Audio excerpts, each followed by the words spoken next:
I think we have a fairly massive blind spot culturally as a society. I mean that everybody. And the blind spot is that it is very, very challenging for us to see men as victims.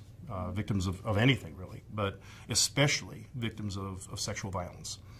And it's paradoxical because, of course, we're really talking about children.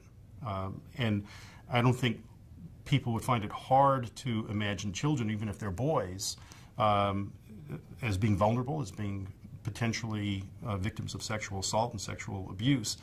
But people do find it hard once that boy is no longer a boy, even once they've turned into an adolescent, and certainly once they're into young adulthood or adulthood and they're now full-grown males. People find it very, very difficult to imagine them as the children that they were, and to imagine that they may have been sexually abused as children. And of course, it's not just everyone else; it's the men themselves for whom this is an enormous conflict. And so I think it permeates really every institution, every aspect of society. I think it's startling for people when they read the headlines about this scandal in Penn State. It's startling when the revelations that have come out around the Catholic Church and other religious institutions, the sexual abuse of children and boys in those contexts. And I think it also permeates the helping professions and the institutions that are there to help victims and survivors. And it's getting better. There is more awareness, and the tragedies of Penn State and these other scandals that have erupted do have a positive effect in increasing people's awareness. And there's more interest and there's more awareness of the need to develop the expertise to make sure that the people who are there in rape crisis centers, in state coalitions, and in the various organizations that we have available for survivors of sexual violence, to be trained to also be there for men. So I think the root of the bias or the blind spot is purely that everything that is really at the core of sexual abuse and sexual victimization, to render somebody completely vulnerable, completely powerless and helpless to stop this from happening, the fear and the terror that the victim experiences. All of those things completely contradict our cultural notions of masculinity and what it is to be a male. And that makes it extremely difficult for the man who's been abused, for the boy or for the adolescent who's been abused. And it equally is difficult for everyone else to imagine it, to keep it in consciousness and awareness. So one of the things that happens, of course, is you get this collusion that in which men who were sexually abused as children or adolescents start to, they manifest symptoms, they start to develop problems as a result, just like anybody else would, or many people do. But rather than walking into a therapist's office or into in some kind of rape crisis center, or rather than saying, I'm having these problems, I'm having these symptoms, and it's because, or think it's because, instead of that, they may become depressed, or they start abusing substances or drinking too much, and they don't identify the problem. And then the collusion is that the provider, the healthcare provider, whoever it is who's working with them or there to respond to them, doesn't readily see the possibility that this could be trauma-based, could be a result of sexual abuse, and so they don't ask the questions. And so you get this sort of collusion, and for that reason, we have very good research showing that in substance abuse programs, up to 80% of the men in those programs have histories of trauma as children, and much of it, or most of it, sexual abuse. And yet, for years and years and years, there has been no awareness of this, and certainly no component of treatment for the trauma, in addition to the substance abuse problems. Probably the two most pernicious myths that are most damaging both to men themselves and also in how men feel they are perceived if they've been sexually abused. One is the myth that somehow the sexual abuse of boys has something to do with homosexuality. And the men themselves, I'll start with that, the men who were abused worry either that they were abused because they somehow, it means that they are gay, or they were perceived as gay, or this makes them gay, or some very confused mixture of all that. And very often amongst the men over the years that I have worked with and interviewed and done therapy with, that kind of confusion can last for decades. And so they're scared to think about it, they're scared to talk about it, they're scared to even get information about it. And so they are left really just in this sort of state of anxiety and confusion and lack of information.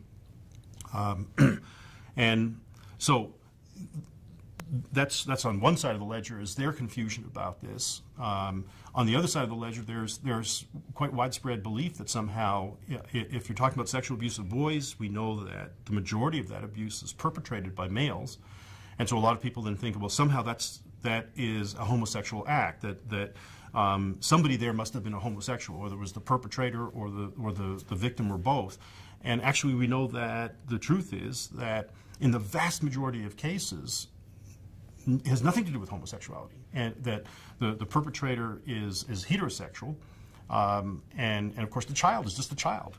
The child is neither heterosexual or homosexual, and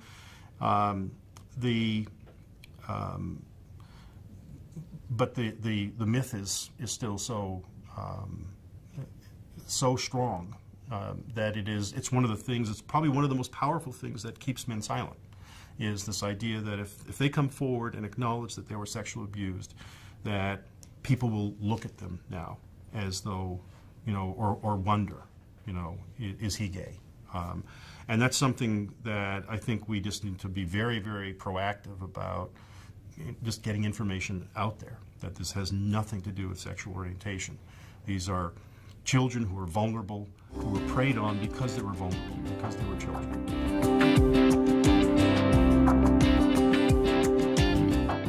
There's a great diversity of offenders, of course, but we do know from the work that I and other people have done with offenders that there's a certain percentage, at least, of sex offenders who very deliberately and specifically target male children because they know that male children are less likely to disclose. So there are some very famous cases of sex offenders who had just dozens and dozens, scores of victims, and some of the clergy cases where the offenders were not specifically sexually oriented towards male children, but they abused almost exclusively male children, and it was specifically because they knew that it was essentially safer for them, because boys are less likely to disclose. If they do disclose, they're less likely to be believed. And so there's less likely to be any kind of reaction, any kind of investigation. Other than offenders understanding that essentially they're safer sexually abusing boys, the grooming process is pretty much the same. I think the research does suggest that there is a greater percentage of non-family perpetrators of male children. Now, we have to be a little cautious about interpreting those data because they may be skewed. And it's sort of very simple to understand the possible skew. If you have a very small percentage of these cases ever being reported, the likelihood that non-family perpetrated cases, there's a greater likelihood that those cases will get reported. So that may be why we have this finding. But nevertheless, it's reasonably robust. A number of researchers have found this, that there's a greater percentage of non-family perpetrators, and it does fit with at least some of the major cases that we see unfolding, such as at Penn State, where predators identify a group of particularly vulnerable boys, it may be boys who are in foster care, it may be boys who come from homes and families that are disadvantaged in various ways, single parent homes. I know from some of the cases that I worked on, clergy cases, the priests would focus on families within the parish where there was a single mother with multiple kids, knowing full well that she was overwhelmed, and they would literally groom the mother first and gain her trust. And while they were doing that, of course, they would be watching the kids and figuring out which of these kids they were going to focus on, target, and then pick that kid and then say to the mother, well, how about I take Johnny and train him to be an altar boy? And of course, the mother would feel just blessed that, this priest is willing to do this, and of course, this is one child she doesn't have to worry about in her mind. So the other circumstance where we see a lot of sexual abuse of boys, of course, is in sports by coaches, and we have no idea whether it's happening more frequently to boys, because again we have to be cautious that we may be hearing more about those cases for other kinds of reasons, and that gives us again a kind of a skewed impression of where it's happening. But until we have the opportunity to really sort of dig into that and really figure out whether that's true or not, it's certainly the case that that is one of the circumstances that we see a lot of these cases emerging from is coaches, and that fits also with our understanding of child predators, that they look for opportunities where they have access to kids.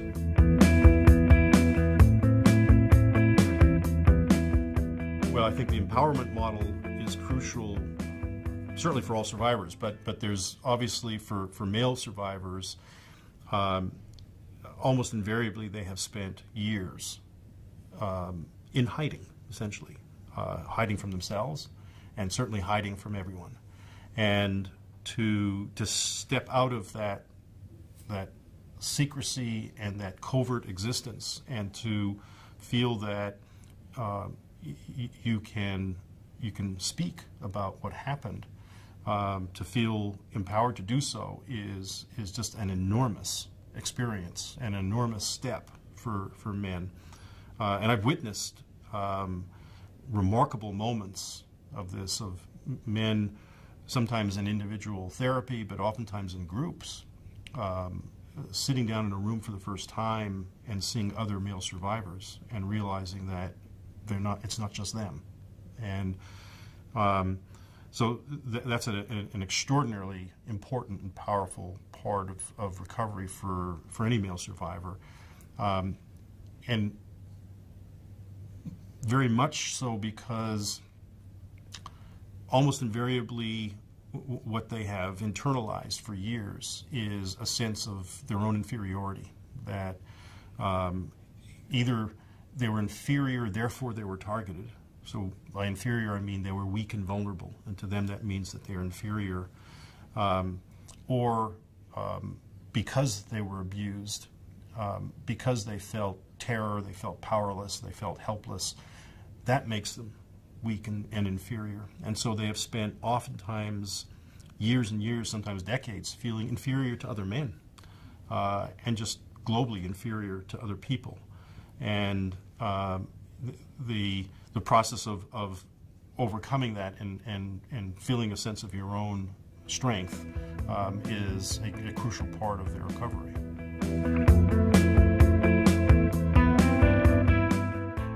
I think this is going to be an interesting process as we I'll be a little optimistic and say as we see more and more men coming forward,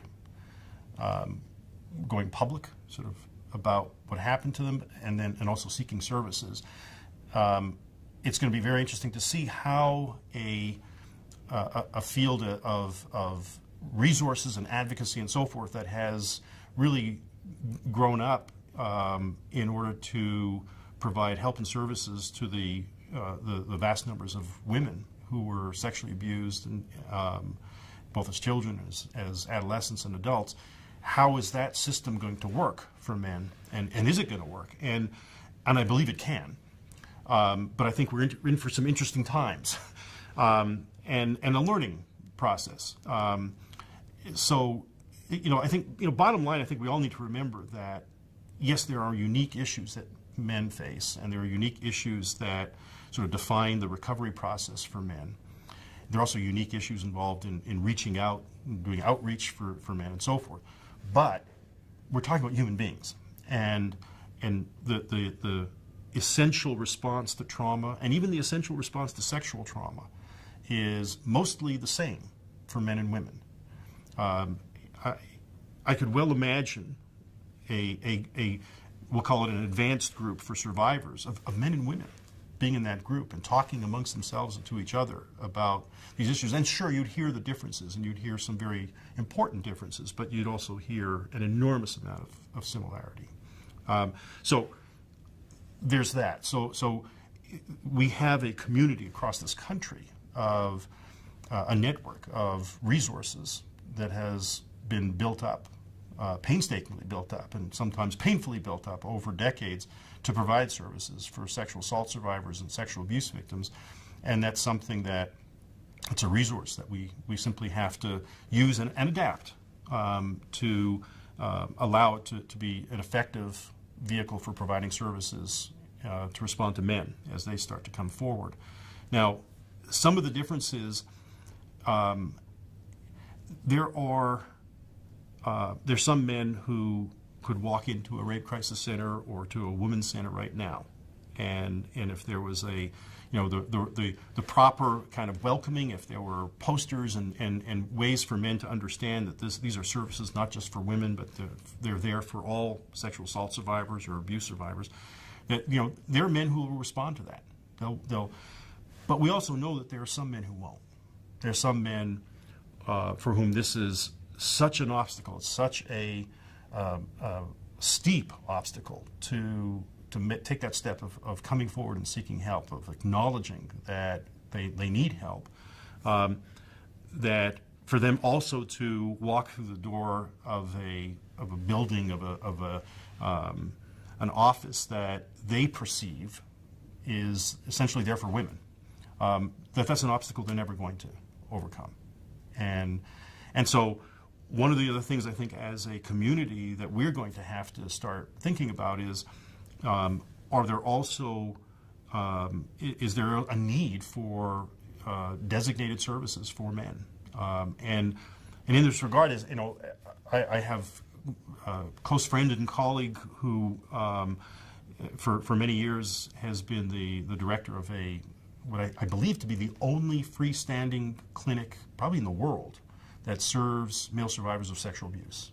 It's the Men's Project in Ottawa, and they have a website, and they have recently, they have been mostly a clinical operation, and they have recently they're in the process of transforming into both a clinical operation and also a resource for training clinicians across the country, across Canada. And they've been around for a dozen years now. They have really deep connections in the community, and they have developed a pretty unique expertise about how to reach men, how to reach the different parts of the community that you need to reach to forge ties, to get these referrals, to get men coming in, the men who sort of training the community, so training substance abuse programs, training the probation department, training things, the places where we know there are a high percentage of male survivors, mostly unrecognized male survivors, and training them so that some of those men start to come to this clinic. And I believe, but this is an N of 1. So I believe that it being a designated clinic that is there for men makes it easier, especially for that part of the male population. So as I said, I think we're looking ahead. I mean, my guess is that ultimately we're looking at a mix of, I think actually the bulk of the work and the service and the outreach is going to be done by the sexual assault community that we have in place. That's where all the expertise is, it's the resources, the experience. And I think for a lot of men, that's going to be just fine. I think a lot of men, we have this idea sometimes that, well, male survivors, they would want to see a male clinician or a male advocate or something. And I don't think that's the case at all. I think a lot of men would be more comfortable talking to a woman than a male. And some would simply be comfortable talking with anybody who is well trained, who's empathic, who listens, and it doesn't matter whether they're male or female. But I also think we are looking at eventually developing an additional network of clinics and services that are really specifically designed for men. And we at 1and6.org are bringing them in to also do training increasingly across the United States.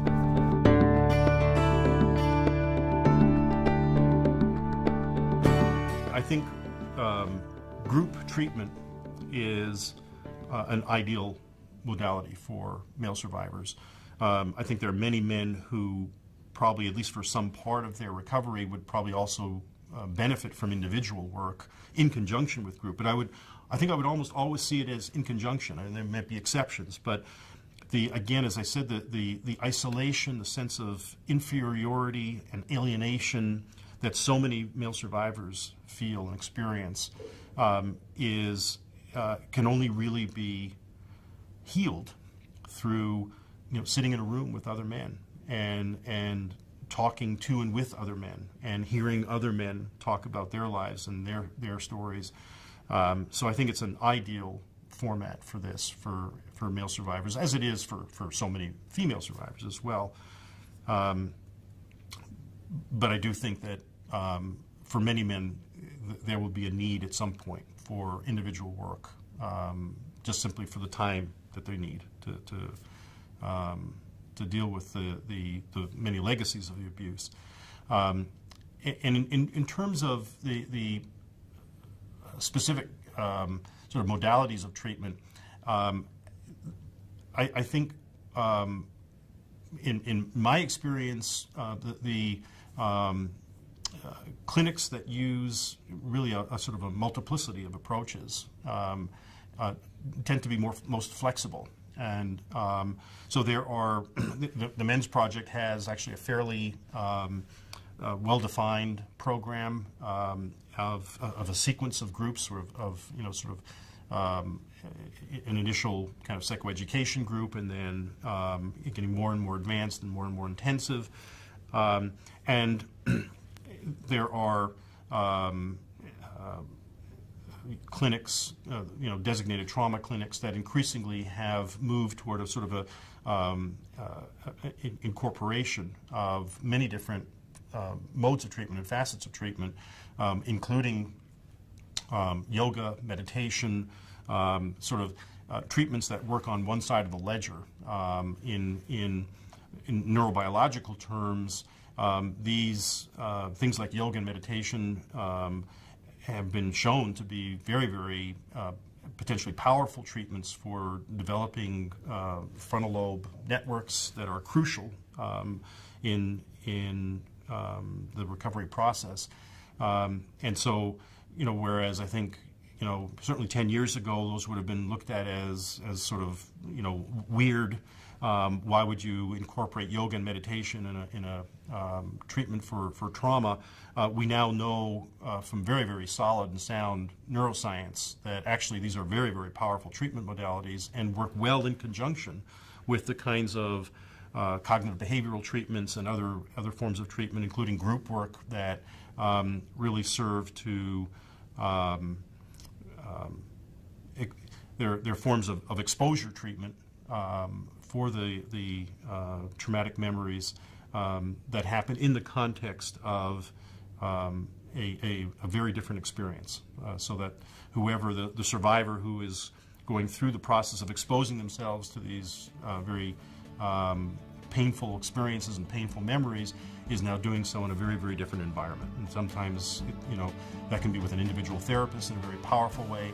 It can also be extremely powerful when it's in a group of individuals who you've come to trust enough to talk about these things openly.